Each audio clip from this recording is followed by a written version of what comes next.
السلام علیکم ورحمۃ اللہ وبرکاتہ۔ بدائع الصنائع صفحہ نمبر 443۔ بسم اللہ الرحمن الرحیم۔ ھذا اذا کان القاضی من اہل الاجتہاد۔ فرماتے ہیں کہ یہ تفصیل اس وقت ہے کہ جب قاضی اہل اجتہاد سے ہو، وہ مجتہد ہو، تو اس وقت یہ ماقبل کی تفصیل ہے کہ مجتہد اپنی رائے اور اجتہاد کے مطابق قضا کرے گا، اور پوری تفصیل ماقبل میں گزر گئی۔ اب فرماتے ہیں کہ فَأَمَّا إِذَا لَمْ يَكُنْ مِنْ أَهْلِ الْإِجْتِهَادِ، اور رہی یہ صورت کہ جب قاضی اہل اجتہاد سے نہ ہو، وہ خود مجتہد نہ ہو۔ فرماتے ہیں فَإِنْ عَرَفَ أَقَاوِيلَ أَصْحَابِنَا، تو اگر اسے ہمارے ائمہ مذہب کے اقوال کی اسے معرفت ہو، وَحَفِظَهَا عَلَى الْاخْتِلَافِ وَالْاتِّفَاق، اور اختلافی اور اتفاقی اعتبار سے وہ اقوال اسے یاد ہوں، تو اب اس صورت میں فرماتے ہیں کہ جس کا قول وہ حق جانتا ہو، حق سمجھتا ہو، تو اس کے قول پر عمل کرتے، تقلید کرتے ہوئے۔ تو فرماتے ہیں عَمِلَ بِقَوْلِ مَنْ يَعْتَقِدُ قَوْلَهُ حَقًّا، تو جس کے قول کو یہ حق سمجھتا ہے تو اس کے قول پر عمل کر لے علی التقلید، تقلید کرتے ہوئے، تو تقلیدی طور پر عمل کر لے۔ وَإِن لَّمْ يَحْفَظْ أَقَاوِيلَهُمْ، اور اگر ہمارے ائمہ مذہب کے اقوال اسے یاد نہ ہوں، تو فرماتے ہیں تو اب اس شہر میں اگر ائمہ مذہب کے فقہا موجود ہوں تو پھر ان کے فتوے پر عمل کرے گا، اور اگر اس قاضی کے علاوہ اور کوئی فقیہ ہے ہی نہیں، تو بعض حضرات یہ کہتے ہیں تو پھر یہ خود اپنی رائے پر ہی فیصلہ کر دے۔ ہاں فرماتے ہیں وَإِن لَّمْ يَحْفَظْ أَقَاوِيلَهُمْ، اور اگر اسے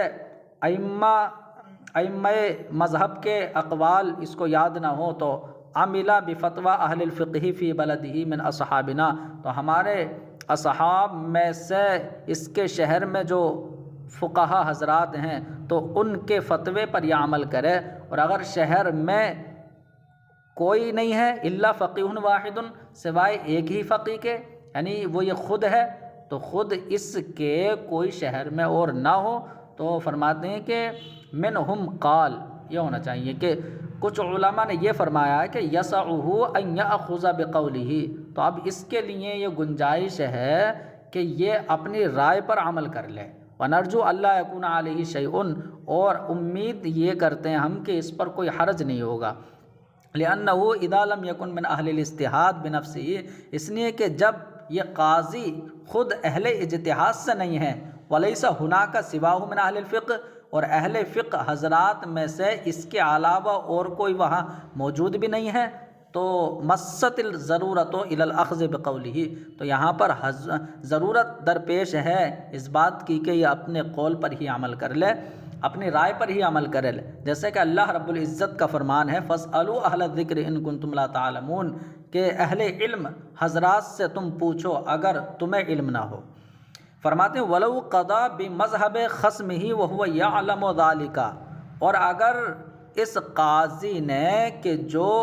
قاضی مجتہد نہیں ہے، اہل اجتہاد سے نہیں ہے، اگر یہ اپنے مخالف مذہب کے مطابق اگر یہ فیصلہ کرے گا جانتے ہوئے، تو ظاہر سی بات ہے کہ اس کا فیصلہ نافذ نہیں ہوگا، کیونکہ اگر یہ مجتہد ہوتا اور پھر اپنی رائے کو چھوڑ کر یہ کسی دوسرے مجتہد کی رائے پر قضا کرتا تو اب اس کا فیصلہ اور اس کی قضا نافذ نہیں ہوتی، ایسے یہاں پر نافذ نہیں ہوگی۔ فرماتے ہیں وَلَوْ قَضَىٰ بِمَذْهَبِ خَصْمِهِ، اور اگر یہ قاضی جو مجتہد نہیں ہے اپنے مخالف کے مذہب کے مطابق قضا کرتا ہے، وَهُوَ يَعْلَمُ ذَلِكَ، اور یہ جانتا ہے کہ یہ اپنے مخالف مذہب کے مطابق قضا کر رہا ہے، تو فرماتے ہیں جانتے ہوئے قضا کرے گا، لا ينفذ قضاؤہ، اس کی قضا نافذ نہیں ہوگی، لأنہ قضا بما هو باطل عنده فی اعتقادہ، تو فرماتے ہیں اس لیے کہ اس نے اس کے مطابق قضا کی ہے کہ جو اس کے نزدیک اس کے اعتقاد میں باطل ہے۔ تو جو مخالف مذہب اس کے اعتقاد میں باطل ہے اس کے مطابق اس نے قضا کی ہے تو یہ نافذ نہ ہوگی۔ کما لو کانا مجتہد، جیسے کہ اگر یہ مجتہد ہوتا فترک رأی نفسہ، اور اپنے یعنی خود کی رائے کو چھوڑ کر یہ وقضا برأی مجتہد، کسی دوسرے مجتہد کی رائے پر قضا کرتا، کہ فرماتے ہیں یرا رأیہ باطلاً، کہ کسی ایسے مجتہد کی رائے کے مطابق یہ قضا کرتا کہ جس کی رائے کو یہ باطل جانتا ہے، تو فإنہ لا ينفذ قضاؤہ، تو اس وقت اس کی قضا نافذ نہیں ہوتی، لأنہ قضا بما ہوا باطل فی اجتہادہ، اس لیے کہ اس کی قضا اس کے مطابق ہوگی کہ جو اس کے اجتہاد اور رائے میں باطل ہے، یعنی دوسرے کی رائے جو اس کے اجتہاد اور رائے میں جو باطل ہے اس کے مطابق اس نے قضا کی ہے، اس نے باطل ہوگی۔ قضا ھذا، ایسے یہاں پر مخالف مذہب کے مطابق قضا کرے گا تو اس کے اعتقاد میں وہ باطل ہے نا مذہب، اس لیے یہاں بھی اس کی قضا نافذ نہ ہوگی۔ فرماتے ہیں ولو نسی القاضی مذہبہ فقضى بشیء علی ظن انہ مذہب نفسہ۔ اب فرماتے ہیں کہ یہ مسئلہ ہے کہ قاضی اپنے مذہب کو بھول گیا وہ، اور اس نے ایسی رائے پر قضا کر دی کہ کسی رائے پر قضا کر دی یہ سمجھتے ہوئے کہ یہ اس کا مذہب ہوگا، لیکن بعد میں پتہ چلا کہ یہ تو یعنی مخالف کا مذہب ہے، تو اس بارے میں کیا ہے؟ تو فرماتے ہیں کہ اب اس کے لیے یہ جائز ہے کہ وہ اپنے قضا کو باطل کر سکتا ہے۔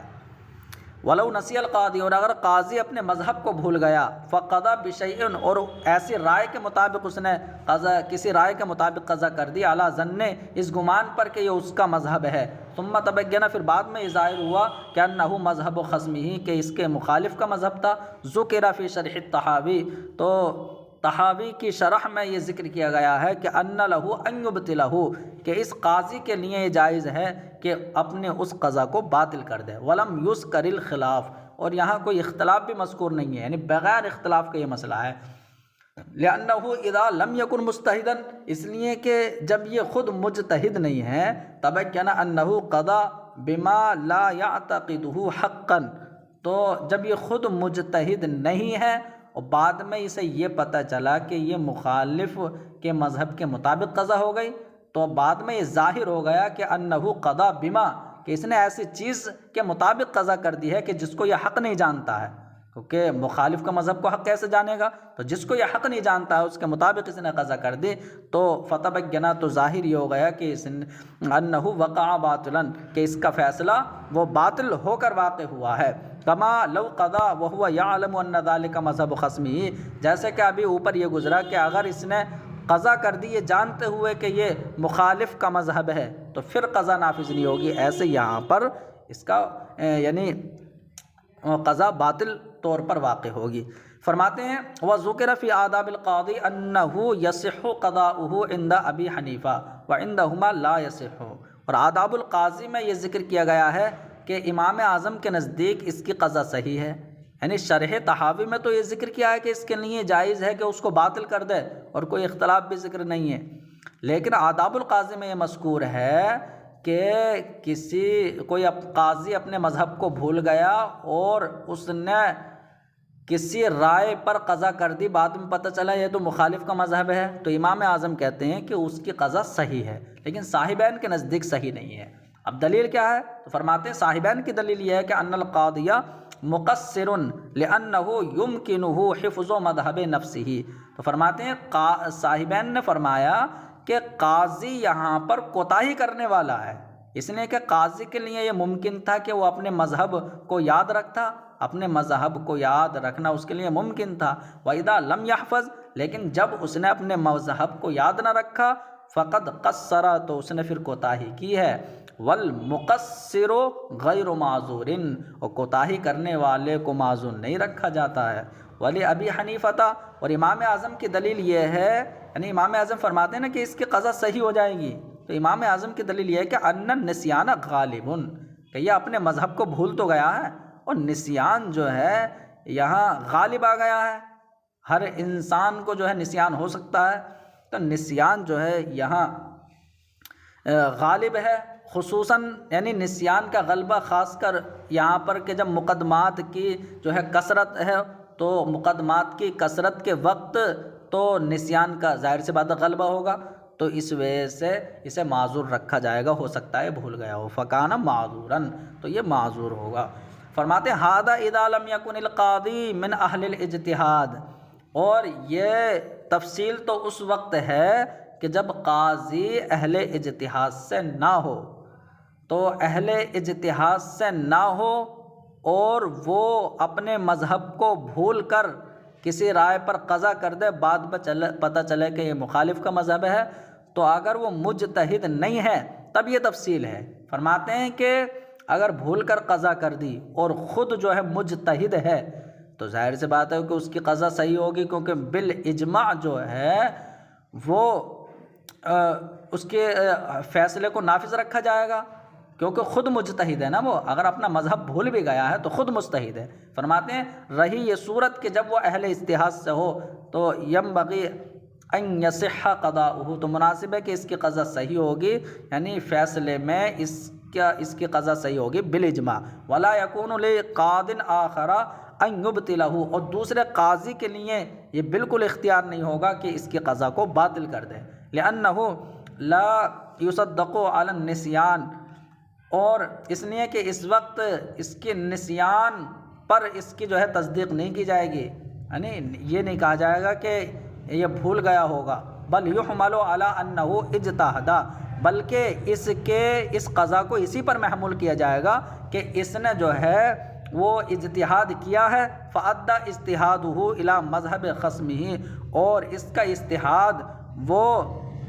یعنی اس نے کیا تو اجتہاد تھا لیکن اس کا اجتہاد اپنے مخالف کے مذہب کی طرف چلا گیا، تو اب اس نے اس پر قضا کر دی، تو اب اس کی قضا وہ مخالف کے مذہب کے مطابق نہیں ہے بلکہ اپنے اجتہاد اور رائے کے مطابق ہے۔ وہ الگ بات ہے کہ اتفاق یہ ہو گیا کہ وہ مخالف کا مذہب بھی ایسے ہی تھا، تو فرماتے ہیں کہ یعنی اس کے نسیان پر تصدیق نہیں کی جائے گی بلکہ اسی پر محمول کیا جائے گا کہ اس نے اجتہاد کیا تھا اور اس کا اجتہاد اپنے مخالف کے مذہب تک پہنچ گیا، فقضى به، تو اس نے اس پر قضا کر دی، فیکون قضاؤہ باجتہادہ فیصح، تو اس کی قضا یہ اپنے اجتہاد اور رائے کے مطابق ہوگی، تو یہ صحیح ہے۔ وَإِنْ قَضَى فِي حَادِثَةٍ وَهِيَ مَحَلُّ الْاجْتِهَادِ بِرَأْيِهِ ثُمَّ رُفِعَتْ إِلَيْهِ ثَانِيًا فَتَحَوَّلَ رَأْيُهُ يَعْمَلُ بِالرَّأْيِ الثَّانِي۔ اب فرماتے ہیں کہ اب مسئلہ یہ ہے کہ کسی مقدمے میں، کسی معاملے میں اس نے قضا کی، اب وہ مقدمہ وہ اختلافی تھا، محل اجتہاد تھا، تو اس نے اجتہادی اور اختلافی مقدمے میں قضا کر دی برأیہ، اپنے اجتہاد سے، اپنے رائے سے جو ہے اس نے قضا کر دی، حالانکہ وہ اجتہاد کا محل تھا، مطلب اختلافی مسئلہ تھا، تو اختلافی مقدمے میں اس نے اپنی رائے سے قضا کر دی، ثم رفعت الیہ ثانیاً، پھر اسی قاضی کے پاس دوسری مرتبہ اس مقدمے کو پیش کیا گیا، فتحول رأیہ، اب اس کی رائے بدل گئی، یعمل بالرائے الثانی، تو یہ اپنی دوسری رائے پر عمل کرے گا۔ اب معاملہ یہ ہے کہ جو اس نے پہلی رائے کے مطابق قضا کر دی تھی وہ باطل ہوگا یا نہیں ہوگا، اس پر معاملہ ہے، تو فرماتے ہیں کہ یہاں یہ باطل نہیں ہوگا بلکہ پہلی رائے کے مطابق بھی قضا ٹھیک ہے اور دوسری رائے کے مطابق بھی قضا ٹھیک ہے۔ فرماتے ہیں ولا یوجب ھذا نقض الحکم بالرائے الاول، اور فرماتے ہیں کہ یہ رائے ثانی پر اس کا عمل کرنا یہ اس حکم کے نقض کو واجب نہیں کرے گا، اس حکم کو نہیں توڑے گا کہ جو حکم رائے اول سے ثابت ہوا، لأن القضاء بالرائے الاول قضاء مجمع علی جوازہ، تو فرماتے ہیں اس لیے کہ پہلی رائے کے مطابق جو اس نے قضا کی ہے تو وہ ایسی قضا ہے کہ جس کے جائز اور صحیح ہونے پر اجماع ہے، کیوں؟ کیونکہ اہل اجتہاد کا اس بات پر اتفاق ہے کہ ان للقاضی ان یقضی فی محل الاجتہاد، کہ قاضی کے لیے جائز ہے کہ وہ اختلافی جگہ میں یعنی اختلافی مسئلے میں قضا کر سکتا ہے، وبما، اور اس کے مطابق وہ قضا کرے کہ یؤدی الیہ اجتہادہ، کہ جہاں اس کا اجتہاد اسے لے جائے، تو جہاں اس کی رائے اور اجتہاد جہاں پر پہنچ جائے اس کے مطابق قضا کرنا اس کے لیے جائز ہے، تو جب جائز ہے تو پھر اس نے جائز ہی تو اجتہاد کیا تھا تو رائے اول پر قضا کرنا یہ مجمع علیہ ہے، اس کے جواز پر جو ہے اجماع ہے۔ فکان ھذا قضاء متفقا علی صحتہ، تو اب پہلی رائے کے مطابق قضا یہ ایسی قضا ہے کہ جس کی صحت پر اتفاق ہے، لیکن دوسری جو ہے تو دوسری فرماتے ہیں ولا اتفاق علی صحت هذه الرائے الثانی، لیکن اس دوسری رائے کے صحیح ہونے پر اتفاق نہیں ہے۔ تو جب اس دوسری رائے کے صحیح ہونے پر اتفاق نہیں ہے تو وہ کیسے ٹوٹ جائے گا کہ جس کے صحیح ہونے پر اتفاق ہے؟ فرماتے ہیں فلا یجوز نقض المجمع علیہ بالمختلف، تو پھر اس قضا کا ٹوٹنا جائز نہیں ہے کہ جس کے صحیح ہونے پر اجماع ہو گیا ہے، اس قضا سے المختلف کہ جس کے صحیح ہونے میں اختلاف ہے، جس کے صحیح ہونے پر اتفاق نہیں ہے، تو مختلف کی وجہ سے مجمع علیہ قضا کا ٹوٹنا جائز نہیں ہے۔ ولہذا لا یجوز لقاضٍ آخر، اس لیے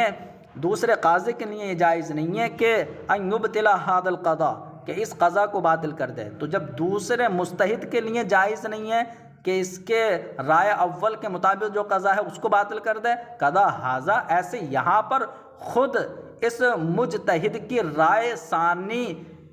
کی وجہ سے جو ہے رائے اول کے مطابق جو فیصلہ ہوا ہے وہ بھی نہیں ٹوٹے گا۔ تو اس کا مطلب فرماتے ہیں کہ دونوں اس کے فیصلے صحیح ہیں، تو اس پر کوئی نظیر؟ فرماتے ہیں ہاں، وقد روی عن سیدنا عمر، حضرت عمر رضی اللہ عنہ سے مروی ہے کہ انہ قضا فی حادثۃ، کہ حضرت عمر نے کسی مقدمے میں قضا فرمائی، ثم قضا فیہا بخلاف تلک القضیۃ، تو فرماتے ہیں پھر اس فیصلے کے خلاف اس جیسے مقدمے میں قضا کر دی، تو اس جیسے مقدمے میں جو ہے نا اپنے فیصلے کے خلاف قضا فرما دی۔ فسئل، تو حضرت عمر سے پوچھا گیا کہ یہ آپ نے یعنی اسی جیسے مقدمے میں وہ قضا کی تھی، اب اس کے خلاف کر دی ہے، تو حضرت عمر نے فرمایا تلک کما قضینا، وہ پہلی والی قضا اسی طرح ہے جو ہم نے کی ہے، وہذہ کما نقضی، اور یہ اسی طرح ہے جیسا کہ ہم اب کریں گے۔ تو اس کا مطلب دونوں صحیح ہے، یعنی دونوں نہیں، ایک دوسرے سے نہیں ٹوٹیں گے۔ فرماتے ہیں ولو رفعت الیہ ثالثا، اور اگر اسی قاضی کی طرف تیسری مرتبہ اسی مقدمے کو پیش کیا گیا، مطلب پہلی مرتبہ پیش کیا گیا تو اس نے قضا کر دی، دوسری مرتبہ پیش کیا گیا تو اس کی رائے بدل کے اس کے مطابق قضا کر دی، اب تیسری مرتبہ پیش کیا گیا تو اس کی رائے پہلی رائے کے مطابق ہو گئی، تو اب جو بیچ والا ہے یعنی رائے ثانی یہ باطل ہوگی یا نہیں؟ تو فرماتے ہیں یہ بھی باطل نہیں ہوگی۔ فتحول رأیہ الی الاول، اور اس کی رائے پہلی رائے کی طرف بدل گئی تو یعمل بہ، تو اب یہ اسی پر عمل کرے گا۔ ولا یبطل قضاؤہ بالرأی الثانی بالعمل بالرأی الاول، اور رائے اول پر عمل کرنے کی وجہ سے رائے ثانی کے مطابق جو یہ قضا کر چکا ہے وہ باطل نہیں ہوگی، تو وہ قضا باطل نہیں ہوگی۔ کما لا یبطل قضاؤہ الاول بالعمل بالرأی الثانی، جیسے کہ رائے ثانی پر عمل کرنے کی وجہ سے پچھلے والے مسئلے میں رائے ثانی پر عمل کرنے کی وجہ سے اس کی قضائے اول باطل نہیں ہو رہی تھی، اس کی وجہ سے جو ہم نے ابھی کہا۔ فرماتے ہیں ولو ان فقیہا قال لامرأتہ، تو اس کی جو ہے نا اب نظیر اور مثال پیش کرتے ہیں۔ فرماتے ہیں کہ اگر فقیہ اپنی بیوی سے یہ کہے کہ انت طالق البتہ، کہ تجھے بتہ طلاق ہے، یعنی یقینی طور پر تجھے طلاق ہے، تو اس بات پر یہ نظیر ہے کہ اگر رائے اول کے مطابق قضا کر دی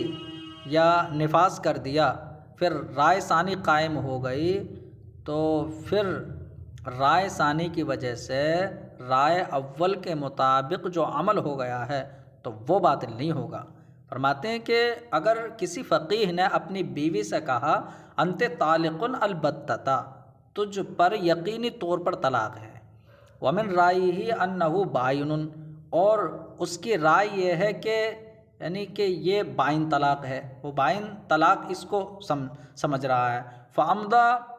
رَأْيَهُ فِيمَا بَيْنَهُ وَبَيْنَ امْرَأَتِهِ، اور اپنے اور بیوی کے درمیان اس نے اپنی اس رائے کو نافذ کر دیا، یعنی اس بائن طلاق کی جو رائے ہے اسے نافذ کر دیا۔ وعزم انہا علی انہا قد حرمت علیہ، اور اس بات پر اس نے عزم کر لیا کہ وہ بیوی اس پر حرام ہو گئی۔ ثم تحول رأیہ الی انہا تطلیقۃ واحدۃ، پھر اس کی رائے اس بات کی طرف منتقل ہوئی کہ جو اس نے طلاق دی ہے یہ ایک طلاق ہے، تو جب ایک طلاق ہے تو یملک الرجعۃ، یہ رجعت کا مالک ہوگا۔ تو اب اس کی رائے یہ بدل گئی۔ فإن يعمل برأيه الأول في حق هذه المرأة تحرم عليه، تو فرماتے ہیں تو اگر یہ اپنے رائے اول پر عمل کرے اس عورت کے حق میں، تو اس عورت کے حق میں اگر رائے اول کے مطابق یہ عمل کرے گا تو اس پر حرام ہوگا۔ کیوں؟ اس لیے کہ رائے اول کے مطابق تو یہ عمل کر چکا ہے، نفاذ کر چکا ہے، تو وہ اس کے مطابق تو عورت اس پر حرام ہو گئی۔ تو اب یہ رائے اول جو رائے ثانی قائم ہوئی ہے، تو اب اس کی وجہ سے یہ رائے اول کو باطل نہیں کر سکتا۔ تو فرماتے ہیں تو اگر یہ رائے اول کے مطابق اس عورت کے حق میں عمل کرے گا تو وہ اس پر حرام ہوگی۔ وَإِنَّمَا يَعْمَلُ بِرَأْيِهِ الثَّانِي، اور رائے ثانی کے مطابق یہ آئندہ میں عمل کر سکتا ہے اس عورت کے حق میں یا دوسری عورت کے حق میں۔ تو رائے ثانی جو قائم ہوئی ہے اس کے مطابق اس عورت کے حق میں عمل نہیں کر سکتا، بلکہ رائے اول کے مطابق ہی عمل کرے گا۔ اور رائے ثانی جو قائم ہوئی ہے تو ہاں آئندہ میں یہ عورت ہو یا کوئی دوسری عورت ہو اس کے مطابق یہ عمل کر سکتا ہے۔ لأن الاول رأی امضاہ بالاجتہاد، فرماتے ہیں اس لیے کہ اول جو ہے وہ ایسی رائے ہے کہ جس کو یہ نافذ کر چکا ہے اپنے اجتہاد سے۔ وما امضیہ بالاجتہاد، اور جس رائے کو اجتہاد کے ذریعے جو ہے نافذ کر دیا جائے تو لا ينقض باجتہاد مثلہ، تو وہ اس جیسے اجتہاد سے جو ہے وہ ٹوٹتی نہیں ہے۔ وکذالک لو کان رأیہ انہا واحدۃ یملک الرجعۃ، ایسے ہی اگر اس کا الٹا کر لیجئے کہ اگر اس کی رائے یہ تھی کہ یہ ایک طلاق ہے اور یہ رجعت کا مالک ہے، فعزم علی انہا منکوحۃ، اور اس نے اس بات پر عزم کر لیا کہ یہ اس کی منکوحہ ہے، ثم تحول رأیہ الی انہ بائن، پھر اس کی رائے اس بات کی طرف منتقل ہو گئی کہ وہ طلاق جو ہے اس نے طلاق بائن دی ہے، کہ عورت جو ہے وہ بائن ہے۔ فإنہ یعمل برأیہ الاول، تو بے شک یہ اپنے رائے اول کے مطابق ہی عمل کرے گا، یعنی کہ وہ اس کی منکوحہ رہے گی، رجعت کا مالک رہے گا۔ ولا تحرم علیہ، اور عورت اس پر حرام نہیں ہوگی، جیسا کہ ہم نے بھی پیچھے کہہ دیا۔ ولو لم یکن عزم علی الحرمت، اور اگر پہلی والی صورت میں اس نے حرمت پر عزم نہیں کیا ہے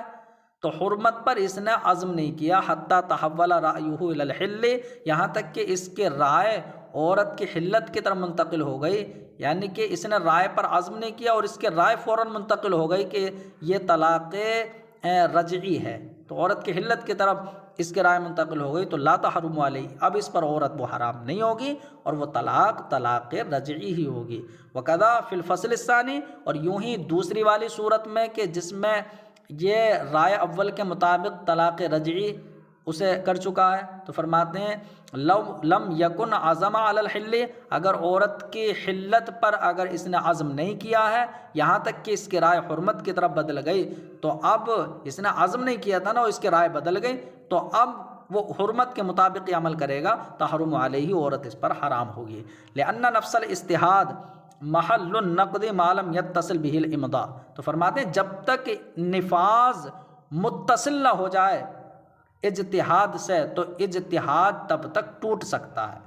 اس لیے کہ نفس اجتہاد تو وہ ٹوٹنے کا محل ہے، یعنی اس میں ٹوٹنے کا احتمال رہتا ہے جب تک اس سے نفاذ کا اتصال نہ ہو جائے، اور نفاذ کا اتصال یہ قضا کے اتصال کے درجے میں ہے، اور وہ اتصال القضا، اور پیچھے ہم نے پڑھ لیا ہے کہ جب قضا ہو جاتی ہے تو پھر وہ جو ہے ٹوٹنے کے معنی ہوتا ہے، ایسے یہاں نفاذ جب ہو جائے گا تو وہ ٹوٹنے کے معنی ہوگا، اور جب تک نفاذ نہیں ہوا ہے تو اس کی رائے وہ منتقل ہو جائے گی اور وہ پہلی رائے ٹوٹ سکتی ہے۔ تو فرماتے ہیں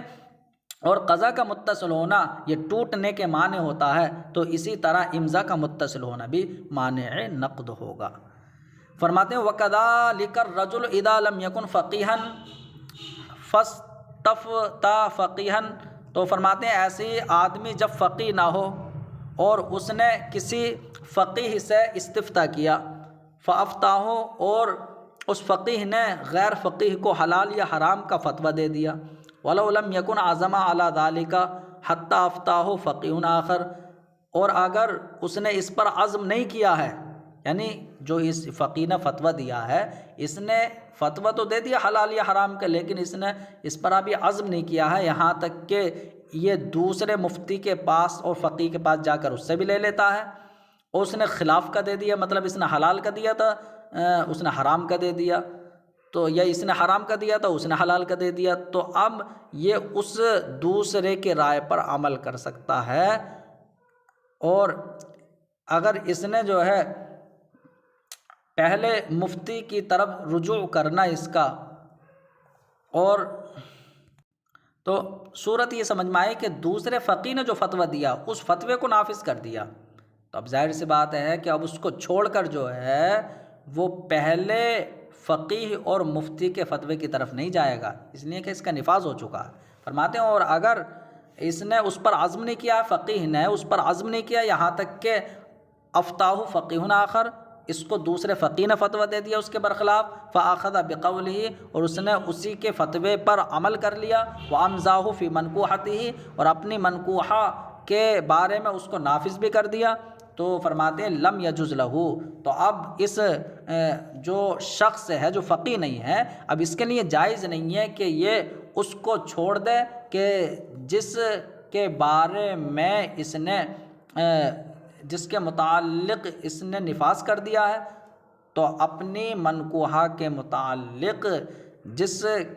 فتوے کو نافذ کر دیا اس کو چھوڑنا جائز نہیں ہے، اور اس کی طرف لوٹنا، ویرجع الی ما افتاہ بہ، اور جس چیز کا فتویٰ اس کو مفتی نے دیا ہے تو اس کی طرف پہلے، یعنی جو اس کو پہلا فتویٰ دیا ہے تو اس کی طرف پلٹنا جائز نہیں ہے، لأن العمل بما امضى، اس لیے کہ اسی پر عمل کرنا کہ جس پر جو ہے نفاذ ہو چکا ہے تو اسی پر عمل کرنا واجب ہوتا ہے، اب اس کا توڑنا جائز نہیں ہے، چاہے یہ مجتہد ہو یا مقلد ہو۔ تو فرماتے ہیں لأن المقلد، اس لیے کہ اگر یہ مقلد ہوگا تو متعبد بالتقلید، تو ظاہر سی بات ہے یہ تو یعنی تقلید کا پابند ہے، کما ان المجتہد متعبد بالاجتہاد، جیسے کہ مجتہد وہ اجتہاد کا پابند ہے، تو ثم لم یجوز للمجتہد، تو